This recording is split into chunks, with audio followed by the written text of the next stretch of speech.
Hey, how's it going? Today I'm talking about getting faster when you're slow, the Run Disney Runner's Guide. So, as you know, I talk about slow runners and what they should be doing. A big problem I see in just the running world is that there's so much information out there for runners who are elite, who are looking for sub 3 hour marathons and really fast half marathons. And it can be really confusing when you see information that says do 10 strides at marathon pace, at 5K pace, at 10K pace, or whatever the pace. And you're like, well, I don't know what any of that means. Or maybe you don't even think about that. And all you think is, okay, I'm going to go do that. And I'm going to do it at a pace that I think my 5K pace is. But you and me, we are not the elite runners. We are not looking for a sub 3 hour marathon or a really fast half marathon. We're running because we like Disney and we want that medal and we want an excuse to go to Disney. And we're doing this because we need to exercise. It's not really that hard to go out and run, right? Like you can do it yourself. You don't need a whole team of 11 people like you would for a soccer game or 7 people or whatever it is. You can do it on your own time. You don't need these set game times. Like I tried joining a soccer league when we first moved here to Las Vegas and I've played soccer my whole life up until that point. And it when I lived in Massachusetts, I joined like the Boston Sports Club stuff, but I didn't live in Boston. I lived outside of Boston, like 45 minutes outside of Boston, an hour outside of Boston. So I joined that BSSC league for, I think 2 seasons maybe, and it was a lot of fun. Don't get me wrong, but the games were at like 6, 7, 8, 9 o'clock at night, and I had to drive an hour to get to the games where a lot of the members, they all lived in and around Boston. So it's not their fault or anybody's fault but my own that I had to drive an hour. But I had to drive an hour and we needed a certain number of players. We needed a certain number of female players too, because it was the co ed team. And so that had its whole thing all on its own. Then when I was here in Las Vegas, I joined an all women's league. And if you've listened to this podcast, you've probably heard me tell the story about it. But I joined and I played for 2 seasons. First season was fine. I was in like a hodgepodge group because I didn't have a group of friends. That's another thing. I needed a group of friends to join and make a soccer team. Or I got put on this hodgepodge team of just random players. And it was fine. We were part of like the lowest league. Nobody needed to have any experience or anything. The games were at 7, 8, 9, and 10 p.m. at night. And at the time, that was fine. I worked, God, I don't even remember what time I worked till maybe 6 o'clock. And the league was 20 minutes away from where I lived. It wasn't that big of a deal. But I started noticing it was harder and harder to play at 7, 8, 9, or 10 o'clock at night. And then I left the league completely because quite frankly, I didn't want to be friends with the people that were on the team because the first group that I was with, there was this one woman who was on the team and she had never played soccer before. She joined because the man she was going to marry, their whole family played soccer. And she wanted to learn soccer because they had family get-togethers every Sunday. They had Sunday dinner and in the afternoon, they played soccer together. She wanted to participate. So she's like, I'm going to join a league. I'm going to join the league that doesn't care. It's not like the A league, the B league. It was probably like the C or D league. She joined so that she could learn how to play soccer with him. And through that whole season, if anybody forgot water, she always offered them hers. The next week, she brought extra water. Somebody forgot their shoes, she would let them borrow her shoes. Like she'd alternate. When she was in, she wore her shoes. When she came out, she gave them her shoes. The following week, she came back with a second pair of shoes. Like, this is the type of woman that was on the team. And I was like, this is awesome. She is such a team player. No, she's not the best. I mean, even at one point, I think she kicked the ball the wrong direction to start the game after a goal. Like, she really didn't know what was going on. But that was okay because it was the fun league. Well, the following season, I found out, so she was not on the team. And I thought, oh, well, maybe she's just not playing. And then we got a text message from her because we had like a group chat. Some people on that team had requested she be removed from the team because she was so terrible at the game. And I decided, well, I will finish out this season, but I am not coming back.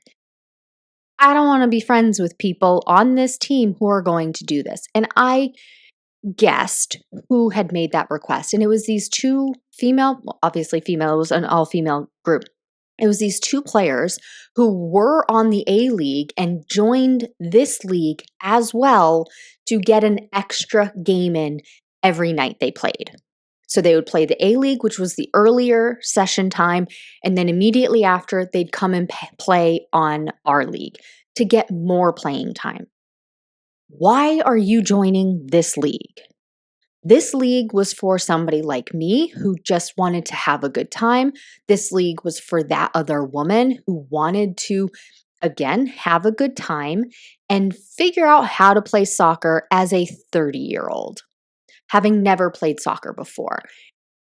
And I did not want to be part of that anymore. So I decided to leave. So running, much easier, right? That was a long story to go with running much easier. I can have my leggings, my shirt, my sports bra, my socks, my shoes, and I can go out the door or I can go on my treadmill. I don't need to rely on somebody else. I don't need to figure out the timing of a coordinated league. I can go do it. But when we are not the elite runners, when we are the slow runners, we're taking 6 or 7 hours to do a marathon. We're doing run walk intervals. The information that's out there, most of it's not for us. Like seeing somebody say that to train for a marathon, you should not run longer than 3 hours on any long run. Friend, how are you going to finish a 7-hour marathon if you can't run more than 3 hours on your long run? And if you think about it, that information is for somebody who's running a sub 3-hour marathon. So it's the same concept of don't run more than race distance during your training. Don't run more than race time during your training. I agree with that concept. I agree with that theory. But the message is often getting misconstrued, and slow back of the pack runners are seeing that they should be doing that. They should be following that advice, not running more than 3 hours for their marathon. That's meant for somebody who's planning on doing a 2-hour and 50-minute marathon. No, they should not be running more than 3 hours for their training for that marathon, because they wouldn't be out there longer than 3 hours on race day as long as everything goes according to plan. Right? So I use that just as an example of the information that's out there is not meant for us. Now, granted, I'm sure there's some information out there that is meant for slow back of the pack runners. It does not come across my feed for the most part. I also don't follow a ton of running accounts because although I enjoy this, I am a running coach, I am a physical therapist, I do all of this. That's not why I'm on Instagram. My feed is full of Taylor Swift fan accounts. It is full of dogs, all of the dogs, and early 2000s, 90s throwback stuff. That's the stuff that I'm interested in, I want to watch. And then crochet stuff. I got tons of Wooble stuff and crochet stuff coming up on my feed. So Honestly, there could be some other really good information out there. I just don't see it. And frankly, I don't really want to see it right now. So, how can you get faster when you're slow? So, let's break these down. I have 3 simple things that you can do to get faster. And I promise you, none of these are running more. That is a huge mistake that I see a lot of runners when they come to me. They say, well, I need to be running more. I need more miles in the middle of the week. I need longer long runs, or I need faster long runs, but that's a separate conversation. Running more miles doesn't just magically make you faster because, if you do that, maybe go ahead and DM me runDisney DPT. I would love to hear how it works for you and why you do it. Because I know why some runners think that works. And part of it is just, well, when I run more, I become more fit. And they've seen that when they first started running, as they ran longer miles, they were getting faster. What actually was happening is when you're a brand new runner, never having run before, you automatically are going to be getting fitter almost each time you run, at least each week. Week over week, you're going to be getting fitter. And runners incorrectly correlate the just week over week of doing the thing getting fitter with I'm running more miles each week. So that's what's making me fitter. When in fact, if you ran the same amount, same distance for a month, that first time you went out running, let's say you run a mile 3 times a week for 4 weeks when you first start running, you will get fitter, you will get faster. It's not because you're running more miles, it's because you're being consistent with doing the thing.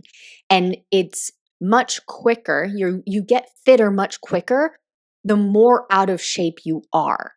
The more in shape you are, the fitter you are, the harder it is to get even more fit, faster, and things like that. Just like losing weight. If you've ever lost weight in the beginning, the pounds seem to just fall off, they melt away, right?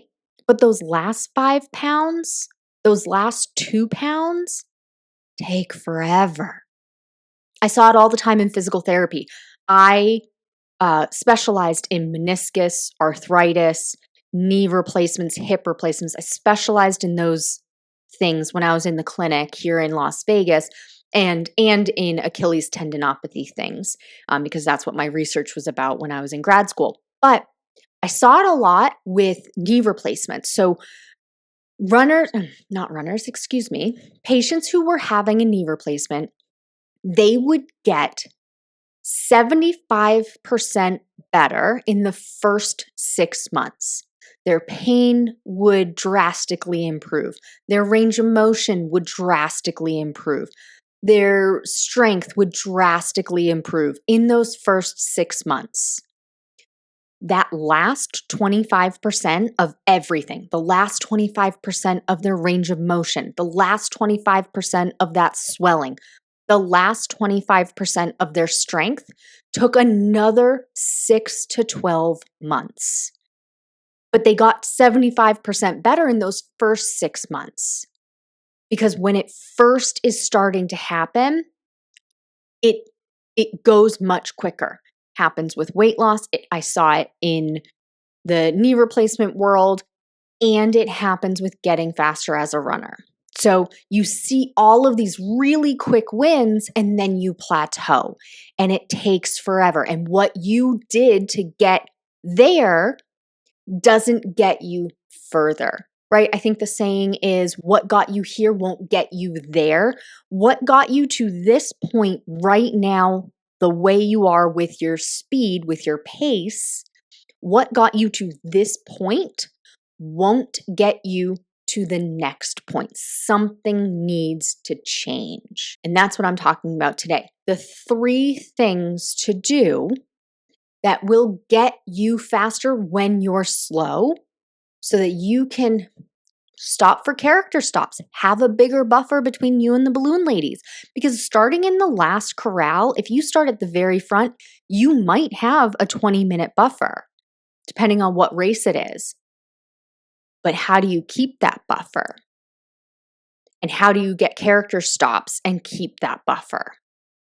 You may not be able to do it with the things that have gotten you to where your pace is now. So the top thing to do, I'm going to go over 3 simple changes you can make starting today to get you faster for your next run. Your next race.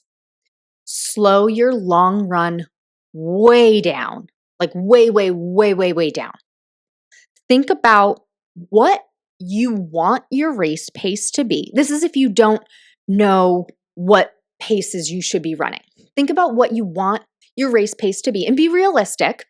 If you want your race pace to be 15 minutes per mile, don't say if you think your race pace could be 15 minutes per mile, don't say you want it to be 10 minutes per mile. We got to be realistic here. But let's say your race pace is going to be 15 minutes per mile. You need to slow your long run down to 17 or even 18 minutes per mile. I know it sounds backwards. I have seen it work over and over and over again. Saw it work with me personally. Now, if you're new to this podcast, I only recommend things that I have tried or I am willing to try. So I don't recommend burpees as an example. I hate burpees. Hate them. Hate them with a fiery passion. I will not program them unless somebody specifically says, I love burpees, can't wait to do them. Great. By all means, we can include that. But if you're not that person, you're not going to see that show up on your list. I used to go out and just run my long runs, whatever pace happened. And I look back at my map, my run, and my paces were all over the place. They were never consistent. And that's a problem because if you're going out for a long run, let's say a 10-mile long run, and you have no idea how long it's going to take you, how the heck do you plan the rest of your day? How the heck do you plan to even block out that amount of time? Now I know that my 10-mile long run will take me 3 hours. And I know that because I anticipate my race to take me 3 hours. So I make my 10-mile long run be 3 hours. And it worked on the dot because for my 10-mile long run leading up to Halloween half marathon weekend, I did Chills and Thrills, the 10K and the half marathon 2-course challenge. I finished that half marathon in 3 hours and 5 minutes. So I was a 5-minute difference in what I anticipated my race day would be. 5 minutes in 3 hours, I call that pretty spot on. That's quite good prediction. And I slowed all of my long runs way, way down, including that peak long run 10 miles. Slow your long run way down.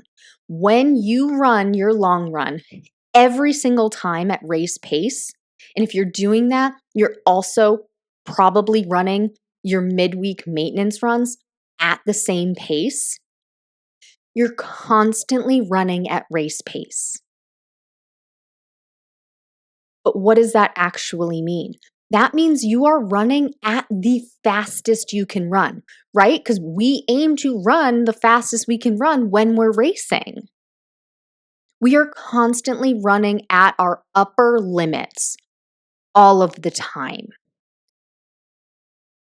That is going to exhaust you. It's going to gas you out, and you're going to have nothing left in the tank come race day. So not only will you not get faster, you could potentially be so exhausted that race day, you're even slower and you do get passed by the balloon ladies, which means you get swept, which means no character stops. We don't want that. Slow down your long run. The second one is fuel for your time. Okay? When you're going out for your long run, when you're going out for your race, fuel for your time, not the distance the race is. Okay? What do I mean by that?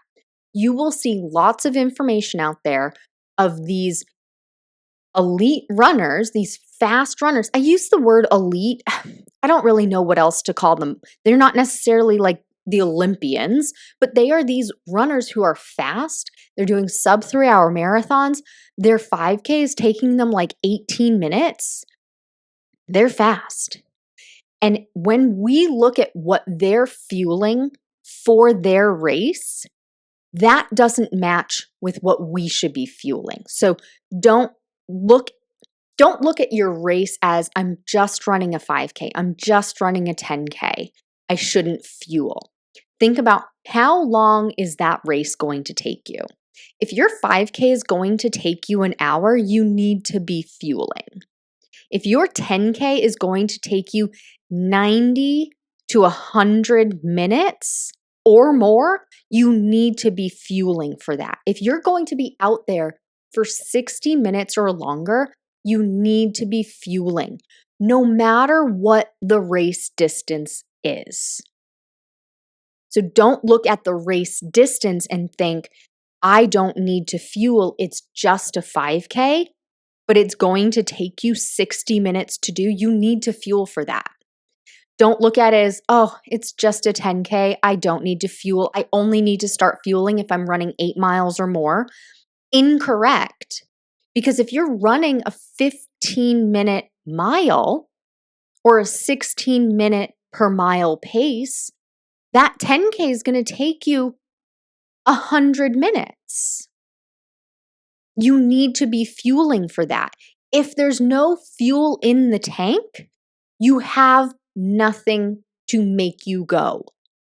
Your muscles need carbohydrates, they need sugar to adequately move, to efficiently move. So fuel for your time, not the actual race distance. So my half marathon, I look at some of these runners that come across my running page and they are running really fast half marathons. They're running under 2 hours. And they're like, yeah, I'm just taking like 1.5 gels on this half marathon because that's going to be 70 grams of carbs, which hits my 60 to 90 grams per hour that I'm out there. That's perfect for them. But if my half marathon is going to take me 3 hours, 1.5 gels is not going to do it. I need more. And so do you. And then finally, figure out your actual pace. Stop guessing. Stop just willy-nilly going out and thinking, you know what? I'm going to go for my run today and I go as fast as I go. That's not going to get you faster either. Whether it be your long run or the middle of the week, what other coaches will call maintenance runs, I don't recommend that. I recommend speed workouts. That's a whole separate conversation. There are 4 speed workouts that I recommend for slow back-to-pack runDisney runners, especially those who are running 14 plus minute per mile paces and using run-walk intervals. But no matter what type of run you're doing, you need to know your actual pace. No guessing, because a 16-minute per mile one day and a 14-minute per mile another day, those may feel equal in your body, right? Like a 14-minute per mile pace could feel really hard one day, and a 16-minute per mile pace could feel equally hard another day. There are so many factors that go into it. So we can't base it on feelings and guessing how fast we're going. find out your actual pace. Find out how fast or how slow your easy pace should be. Find out how fast a middle of the road, I call it moderate pace, should be, and figure out how fast your upper limit, your hard pace should be. And you use those different paces in different aspects. And I'm going to talk about that in the next podcast episode about how you actually use those paces. But for now, for today's, you can get faster when you're slow when you do these 3 simple changes. Slow your long run down, fuel for your time, and figure out your actual pace. No guessing.